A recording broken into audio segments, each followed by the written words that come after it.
Once again, we'll turn to Psalm 23, verse 5. My cup runneth over. Again, these are the words of David. I believe it serves as a summation of what he has said up to this point. I also believe it's directly linked to Thou anointest my head with oil, the picture that he's drawing. But we've seen thus far, of course, that our lives, we have been abundantly blessed of God. The blessings overflow with abundance, which ought to cause an overflow in us of humility, of contentment, and joy, and gratitude. And we saw last week with wonder and also praise. Tonight we want to look at the fact that our lives ought to overflow with love to God. The more we experience what we read in Psalm 23, the more that becomes reality in our life, the more we will love the Lord. And we are commanded to love God. And as we've said many times before, the very fact that we are commanded to love God is shameful. It speaks volumes concerning who we are, that we have to be commanded to love God. But we are commanded to love the Lord. In Deuteronomy chapter 6, in verse 5, Deuteronomy 6 and verse 5. Thou shalt love the Lord thy God with all thine heart. Now there's the realization that He is the Lord thy God. Without that, there is no love. Thou shalt love the Lord thy God with all thine heart, with all thy soul, and with all thy might. In chapter 10 and verse 12, and now, Israel, what doth the Lord thy God, there it is again, the Lord thy God, that speaks of a relationship, require of thee, but to fear the Lord thy God, to reverence Him, to walk in all His ways, and to love Him, and to serve the Lord thy God with all thy heart, with all thy soul. So there we see that we're to love God with all our heart, with all our soul. We're to serve Him the same way. Our service proceeds from our love for Him. In Deuteronomy 11, verse 1, therefore thou shalt love the Lord thy God. Again, the Lord thy God. That speaks of relationship. And keep His charge and His statutes and His judgments and His commandment always. So we see love to God is connected with obedience to God. In Joshua chapter 22. Joshua chapter 22, verse 5. Take diligent heed, that is, diligent attention, to do the commandment and the law which Moses, the servant of the Lord, charged you, to love the Lord your God. Give diligent heed to that. Give diligent attention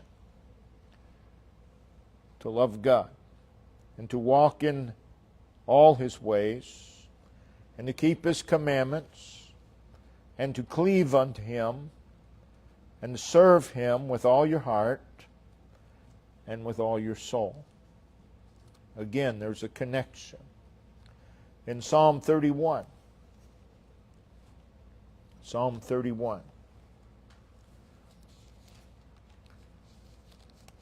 and verse 23. O love the Lord, all ye His saints, for the Lord preserveth the faithful, and plentifully rewardeth the proud doer. O love the Lord, O all ye His saints. So we are commanded to love God. When the lawyer asked Christ in Matthew 22:36, which is the great commandment of the law?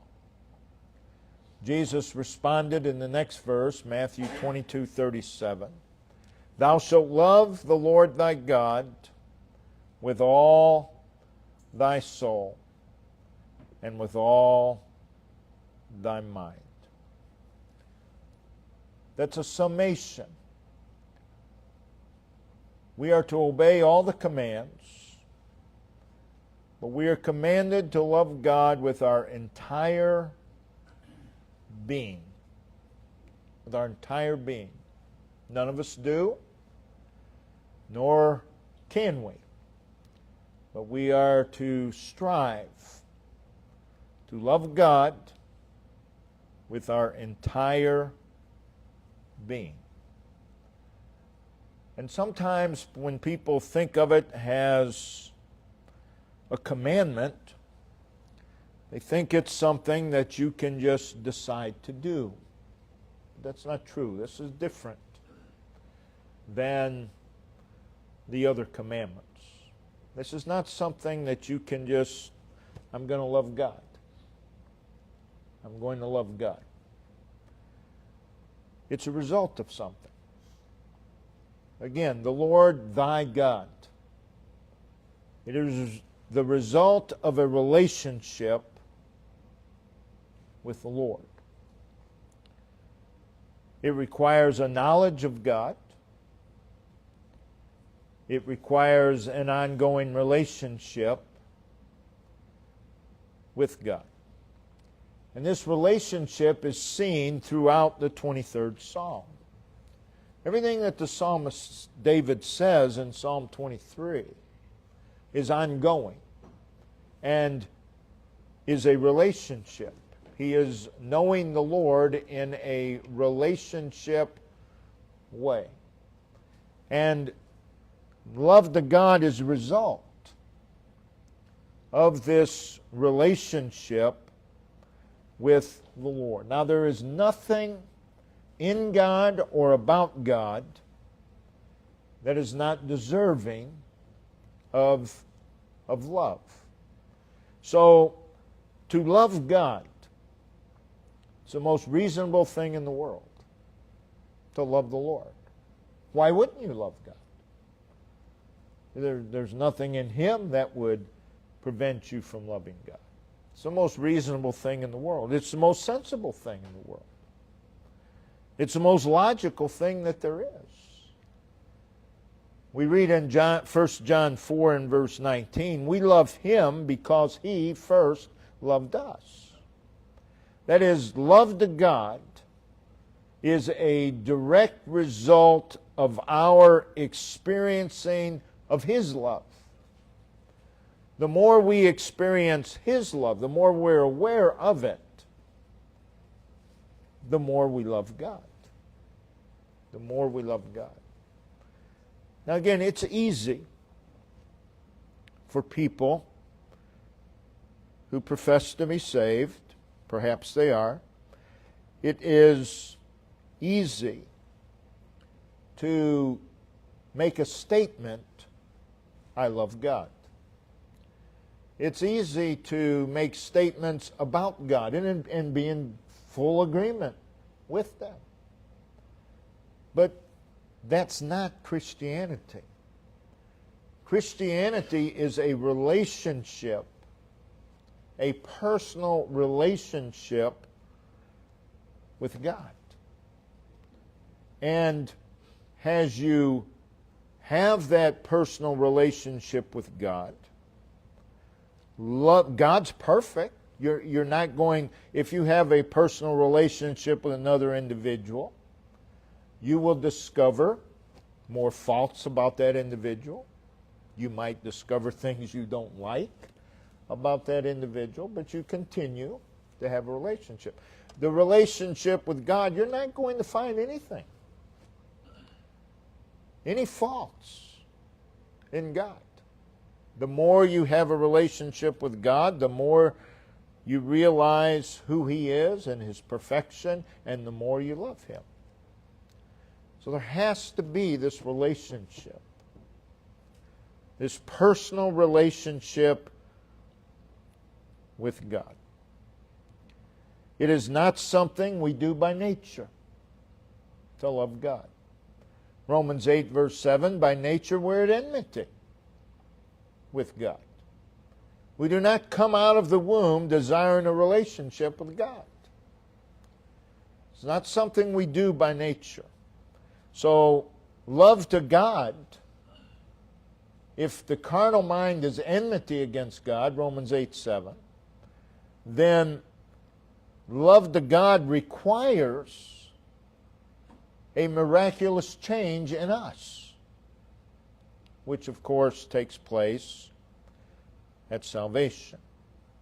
So it is a love that has its basis in the salvation experience, but it continues through a relationship, an ongoing relationship with the Lord. There's a lot of people who perhaps have had a salvation experience, but it'd be quite a stretch to say that they have an ongoing relationship with the Lord.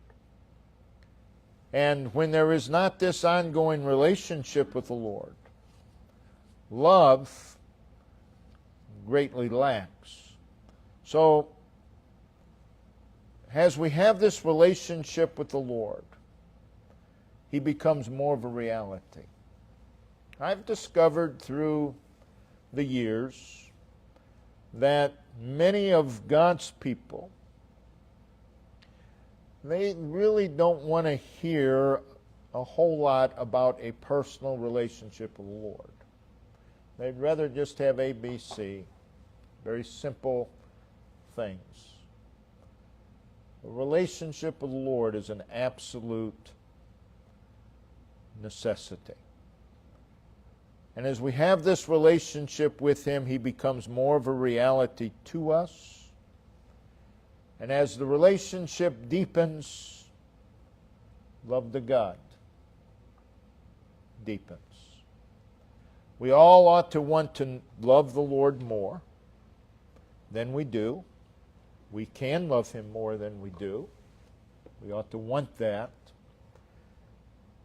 So, do we work on loving Him more? No, that won't work. What we need to do is just have a deeper relationship with the Lord. And then that love is there. That love is there. So as we live the 23rd Psalm, we can say with David, my cup runneth over, present tense, with love to God. Our lives ought to overflow with love to the Lord. Our life ought to tell a love story between us and the Lord. When people look at us, they ought to know they love the Lord. They may not agree with it, they may not like it, but they ought to know that. They love the Lord. In Song of Solomon, chapter 3, verses 1 through 4, we'll not turn there, but the Shulamite woman, she says 4 times in those verses, Him whom my soul loveth. Him whom my soul loveth. He was the love of her life. And that ought to be so of every child of God. God ought to be the love of our life. Him whom my soul loveth. There's a lot in that statement. Her love for Him was certain. There's not a hint of doubt in those words. Him whom my soul loveth. They are spoken with absolute confidence and clarity. Our lives ought to proclaim such. Our lives ought to overflow with love to God. Her love was present tense. Him whom my soul loveth. Not I loved him at one time, but him whom my soul loveth. It's present tense. It's ongoing. That always needs to be the case, and our lives ought to be overflowing with the manifestation of that. Her love was deep. Him, she doesn't say, he who I loveth, but it is he whom my soul loveth. She's describing in those words the depth of her love. This is no shallow love. This is a love that reaches the innermost parts of our being.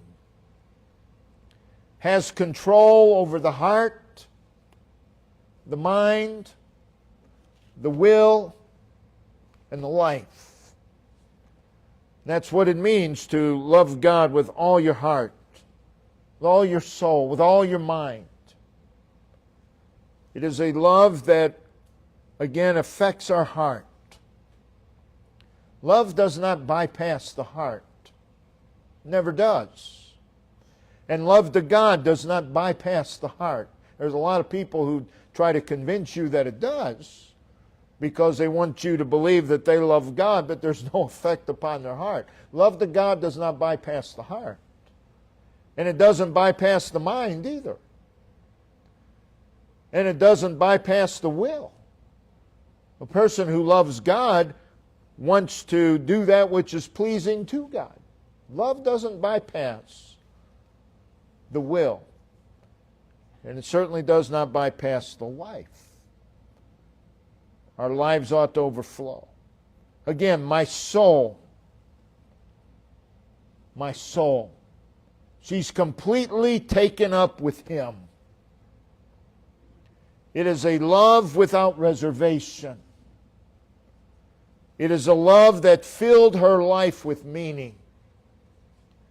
And our love to God ought to be without reservation. Our love to God ought to fill our life with meaning. We shouldn't need what's out there to have a meaningful life. God should give our life meaning. And if we truly love the Lord, that will fill our life with meaning because He becomes our purpose. My cup runneth over. Again, it ought to run over with love. Her love to Him was a love of priority. It is a love that exceeded all others. all love speaks of some sort of priority. But this is a love that made Him the center of her interests. He's the center of her interest. He ought to be the center of our interest. Not because a church teaches that, but because we love Him. And we love Him so much that He becomes the center of our interests. You don't have to work on the Lord being the center of your interest. You just have to have a relationship with God which develops love for God, which makes Him become the center of our interest. He becomes the focal point of our life. Love to God does these things. We preach all the time on a proper focal point. But perhaps we should just ignore that altogether and just say you need to love the Lord. You need to love the Lord, because if you do, He'll be the focal point. People get very offended when you call into question their love for the Lord. But again, if we love the Lord, He will be our focal point. He will make a difference in our life. So He was the object of her thoughts. Doesn't mean that He's the only thing you think about, but it means that your thoughts constantly do go to Him. He's the object of your thoughts. The pursuit. He's the pursuit. And He's the activity. So as you read Song of Solomon, you see in this Shulamite woman the glow, the passion, the joy of her love to Him. And our lives ought to overflow with love to God. How do I love Him more? You need to have a deeper relationship with Him. You need to have a deeper relationship with Him. Love to God is foundational to everything that you and I are called to do. It is foundational to all service to Him. In the verses that we began with, the love of God is commanded. You'll see in those verses, and serve Him with all your heart. Love with all our heart leads to service with all our heart. In 1 Timothy, if we turn there, 1 Timothy chapter 1. 1 Timothy chapter 1, verse 5.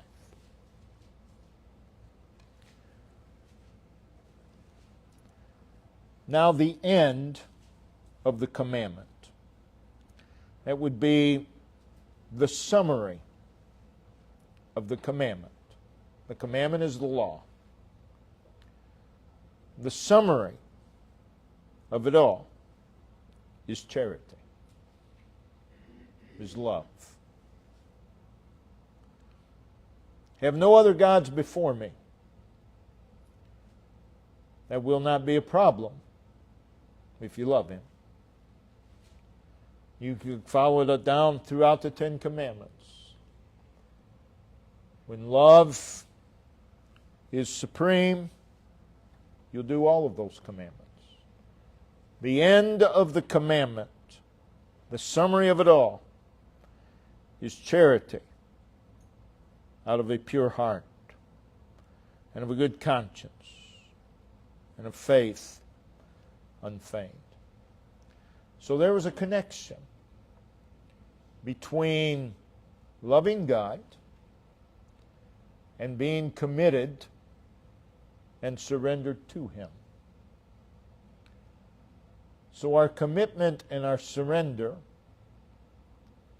has its basis in our love to Him. There is a connection between loving God and following and obeying Him. There is a connection. The more that we love God, the more manifest our identification with Him. And our lives ought to overflow with love to God. The more that we love God, the more we will love His Word. You can't separate God and His Word. And the more we love God, the more we love His Word. Take it even further. The more that we love God, the more we love His day. And the more we love God, the more we love His law. And the more we love God, the more we love His people. 1 John makes it very, very clear. More clear than people like. That if you do not love your brethren, it's because you don't know Him. In other words, because you're unsaved. That's the thought of 1 John. So the more we love God, the more we love His people. And the more that we love God, the more willing we are to stoop and forget about ourselves. The more we love God. The more we love God, the more that the matters of God become a priority to us. And the more He becomes our purpose for living. As we've already said, the more that we love God, the more meaningful life becomes. And the more He controls and dominates what we do. The more that we love God, the more we seek Him. The more we seek Him. And the more He becomes our goal. And the more He becomes our aim. The more that we love God, the more zealous we are for Him. And the easier and more joyful it is to serve Him. Genesis 29, we've preached from this verse a few times. Genesis 29, verse 20.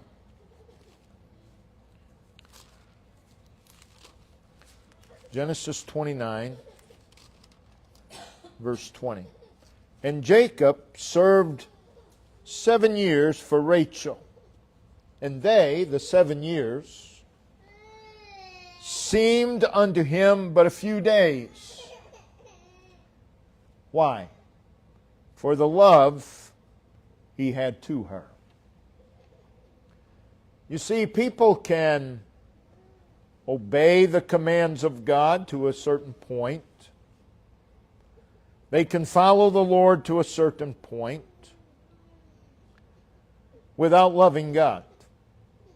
They've been trained to do that.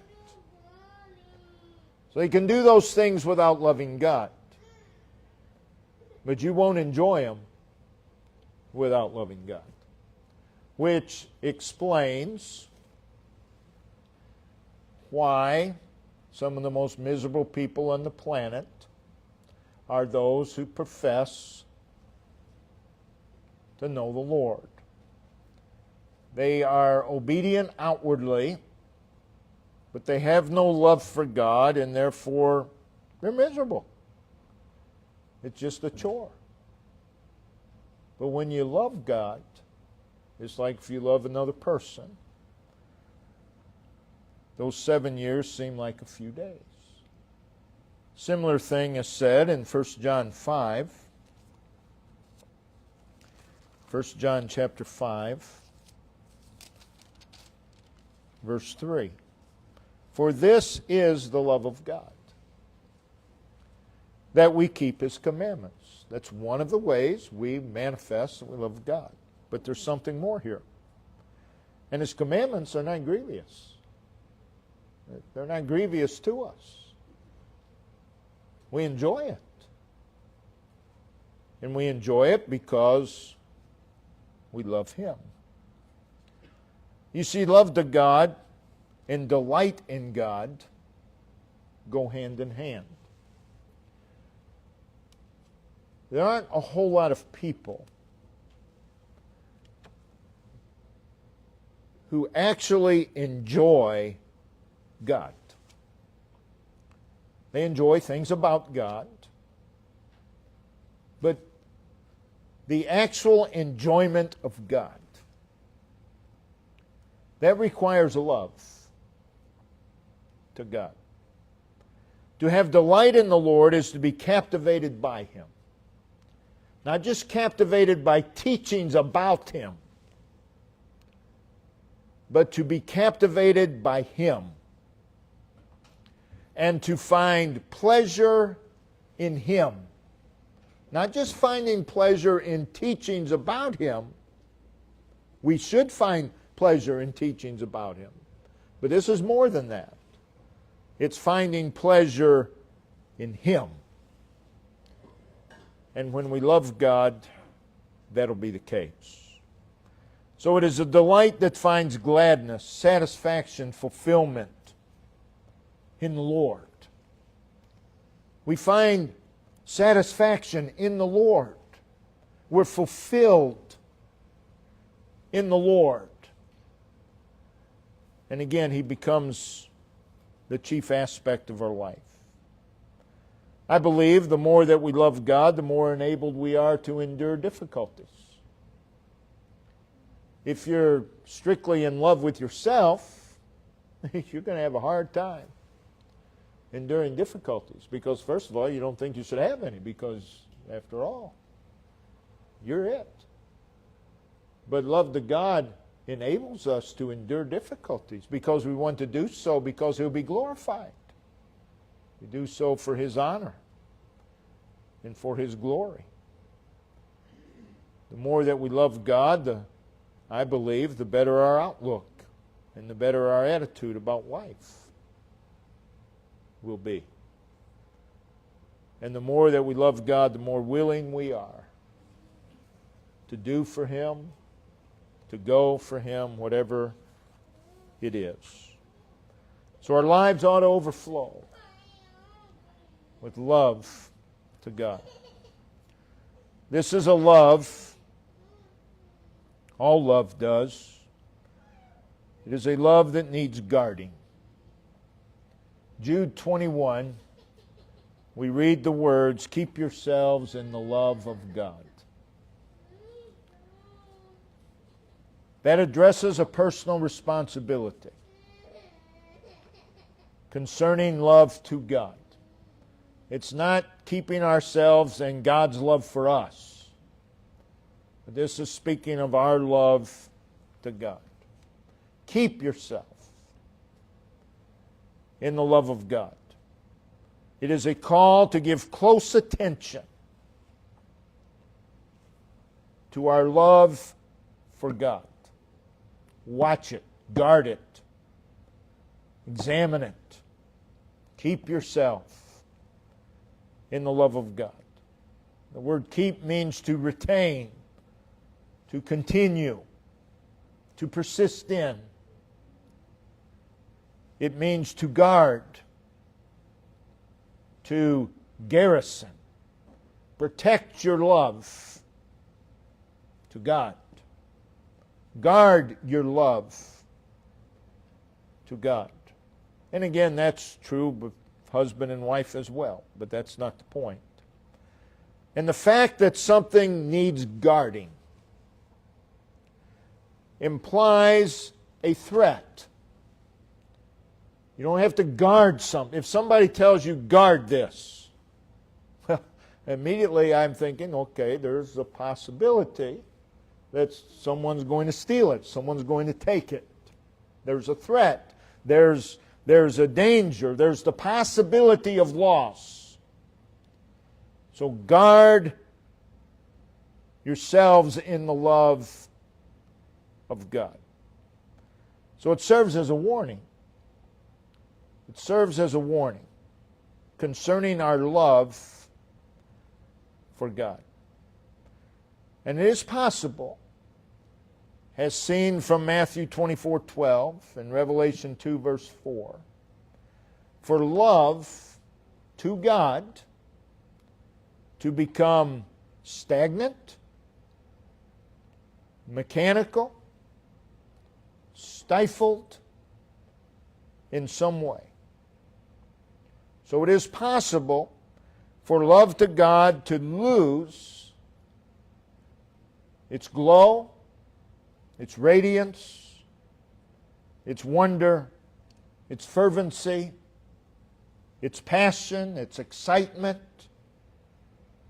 its interest, and its joy. And again, that's true in other love as well. The word keep implies personal diligence. We have to give personal diligence concerning our love to God, which means we have to give personal diligence concerning our relationship to God, because that's what feeds love to God. It requires personal energy. It suggests a preoccupation with our love to God. So the word keep implies something important, something valuable, something worth keeping. And it is important, our love to God. And it is valuable. And it is worth guarding. We have to guard it. We have to guard it all the time. Keep yourselves. We have to guard ourselves lest we fall out of love with God. Love to God ought to be growing. If our relationship with God is growing, our love is growing. Our love is growing. And as we live in the 23rd Psalm, we declare with David, "My cup runneth over." And our cups ought to run over with love for God. May everywhere we go, that our cups overflow with love for the Lord, that we would manifest His love to others, but our life ought to just overflow with love to God. The world should look upon us, and they may not know exactly what it is they're seeing, but they ought to know they're seeing something far, far different. And it's that love for God. Don't ever say to an unsafe person, "Well, I've got to go to church today. I've got to go to," make it sound like it's some terrible duty that you've got to fulfill. Or I do this because that's what my church teaches. Come on, have some conviction. Some personal conviction. I'm going to do this because I love the Lord. Why do you go to church? Because I love the Lord. Or are you saying I don't? No, I didn't say that, but obviously that's the way you took it. And there's a reason for that as well. Brother Ben, if you'd come and lead us in verse song.